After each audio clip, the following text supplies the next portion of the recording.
नमस्कार।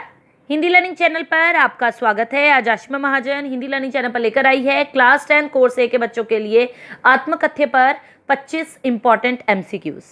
आइए वीडियो की शुरुआत करते हैं। पहला प्रश्न आपके सामने है, जयशंकर प्रसाद किस वाद के प्रवर्तक कवि थे? छायावाद, प्रगतिवाद, प्रयोगवाद या हालावाद? तो option 1 is the right option, छायावाद।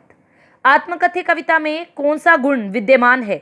तो पहली ऑप्शन आपका सही उत्तर है, प्रसाद गुण।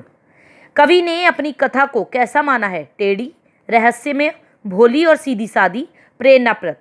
तो आपका आंसर है थर्ड ऑप्शन, भोली और सीधी सादी। कवि सीवन को उधेड़ कर देखना किसे कह रहा है? अपनी आत्मकथा लिखने को, एक एक दुख को, उपलब्धि को, अपनी वाणी को? तो first option is the right option, अपनी आत्मकथा लिखने को। मुस्क्याकर का प्रयोग किस प्रकार का है? छायावादी प्रयोग, ठेठ बनारसी प्रयोग, अवधि का प्रयोग, खड़ी बोली का प्रयोग? तो second option is the right option, ठेठ बनारसी प्रयोग। कवि के जीवन में बड़ी बड़ी कथाएं क्यों नहीं थी? तो पहला ऑप्शन है, मौन व्यथा के कारण, स्वभाव से विनम्र होने के कारण, महान लोगों की गाथा के कारण, आशा और उत्साह के कारण? आपका सही ऑप्शन है सेकंड ऑप्शन, स्वभाव से विनम्र होने के कारण।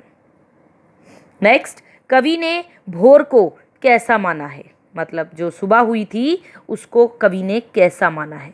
सुखद, सुहावना, प्रेम और लाली से मुक्त, उपर्युक्त सभी? तो आपका सही उत्तर है उपर्युक्त सभी। कवि ने अपने जीवन को छोटा सा जीवन क्यों कहा है? स्वयं को सम्मानित व्यक्ति समझने के कारण, स्वयं को सामान्य व्यक्ति समझने के कारण, स्वयं को बनावटी मानने के कारण? उपर्युक्त सभी। तो सम्मानित व्यक्ति समझने के कारण नहीं किया था, सेकंड ऑप्शन है स्वयं को सामान्य व्यक्ति कहने के कारण।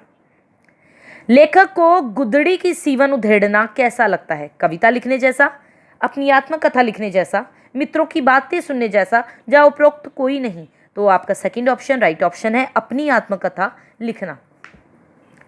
कवि को अपने जीवन में परेशानी किस कारण उठानी पड़ी? गरीबी के कारण, अत्यधिक लालसा के कारण, कवि कर्म के कारण, अपने सरल स्वभाव के कारण? जी हाँ, fourth option is the right option, अपने सरल स्वभाव के कारण। कंथा शब्द का प्रयोग कवि ने किसके लिए किया है? अपने जीवन इतिहास के लिए, अपने जीवन चरित्र के लिए, अपने अंतर्मन के लिए? इनमें से कोई नहीं। तो third option is the right option, अपने अंतर्मन के लिए। विडंबना में छिपा अर्थ बताइए। दुर्भाग्य, निराशा और उपहास दोनों, छल, कातर? Second option is the right option, निराशा और उपहास दोनों। कवि मधुर चांदनी रातों की गाथा क्यों नहीं गाना चाहता? वह उसे अपनी निजी संपत्ति मानता है, अंतरंग बातें हैं भेद खुलने के डर से, उपरोक्त दोनों, कवि सच्चाई से दूर भागना चाहता है? तो first option is the right option, वह उसे अपनी निजी संपत्ति मानता है। लालिमा से परिपूर्ण कपोलों वाली नायिका की स्मृति कवि के लिए क्या बन गई है? सुख की अनुभूति, असमंजस, पाथे या चांदनी रात? थर्ड, स्मृति को पाथे क्यों कहा गया? तो पाथे बन गई है। ठीक है।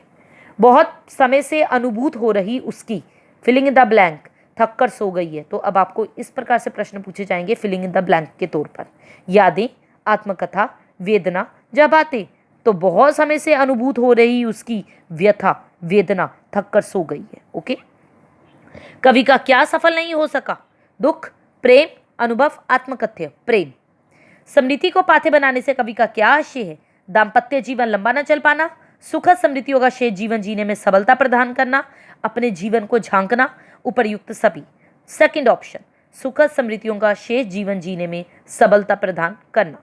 आत्मकथ्य कविता की पंक्तियां किस काल की हैं बच्चों? भक्तिकाल, रीतिकाल, आदिकाल, छायावाद काल? तो छायावाद काल पे टिक करेंगे। मेरा रसले अपनी भरने वाले पंक्ति का क्या आशय है? खुद को कवि के दुखों का कारण समझना, कवि के अंतरंग बातों को जानकर पुस्तक लिखना, उपरोक्त दोनों, कवि की अच्छाइयों को अपने जीवन में उतारना? तो मेरा रसले अपनी भरने वाले, सेकंड ऑप्शन है, कवि के अंतरंग बातों को जानकर पुस्तक लिखना। कवि ने अपनी पूंजी किसे बताया? अपनी कविता को, अपनी और अपनी प्रेमिका के अंतरंग अनुभव को, अपनी आत्मकथा को या उपरोक्त सभी को? तो अपनी और अपनी प्रेमिका के अंतरंग अनुभव को। Second option. कवि ने जीवन के नश्वरता के प्रतीक के रूप में किसे चित्रित किया है?